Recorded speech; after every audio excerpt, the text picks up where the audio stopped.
dalam soal putusan MK Presiden kan saya bilang bahwa Presiden itu legal tapi tidak legitim. Legal karena diputuskan oleh lembaga legal, yaitu MK.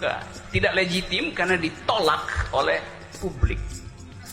Dan sekarang kita tahu bahwa KPU adalah bagian dari pelegalan itu. Nah, sekarang kalau KPU defisit secara moral, defisit secara etis, dan bahkan defisit secara legal karena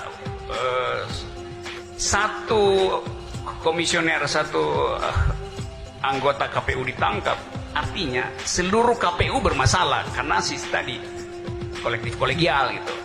Jadi seluruh pembelaan KPU di MK waktu itu juga batal demi etika, batal demi yang legal, apalagi batal demi yang legitim. Nah itu makin saya yakin sekarang bahwa memang ada manipulasi waktu diajukan ke MK, dan Mahkamah Konstitusi tidak mampu melihat bagian legitim dari proses pemilu. Dia cuma mampu melihat aspek legal gitu. Kita mencoba menjawab dengan memberikan kinerja yang bagus. Selama ini kami sudah membangun, mengedepankan transparansi dalam pemilu. Anggaran 24,9 triliun akan kami gunakan dengan sebaik-baiknya. Kami pertanggungjawabkan kepada Tuhan Maha Esa, rakyat Indonesia. Baik. Dan kami akan berupaya agar kasus korupsi di tahun 2004 tidak terulang lagi di tahun 2019. Terima kasih. Jadi politik uang itu bisa dua sebabnya. Bisa inisiatif dari kandidat, ada juga yang berinisiatif dari oknum. Yang mulia, kami keberatan dengan pernyataan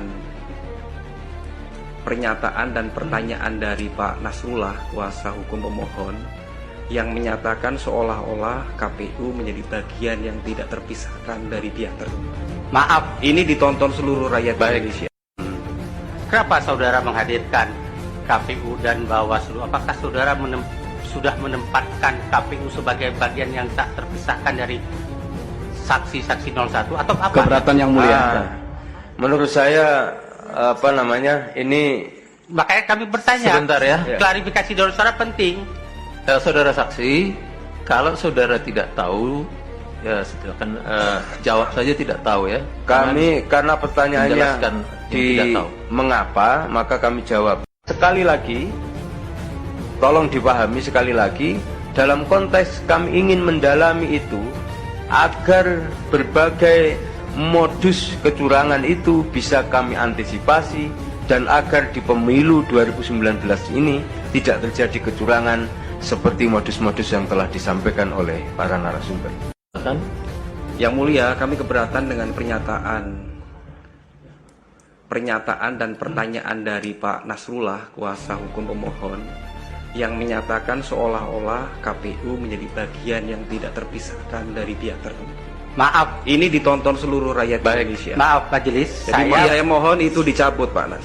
Saya tidak Sehubungan akan mencabut. dengan kehadiran KPU tadi, memang pemohon ingin kira-kira materi apa. Tapi tadi saksi sudah menjawab. Saya tidak akan Ya. mencabut pertanyaan Baik. itu karena itu sudah dinyatakan acara TOT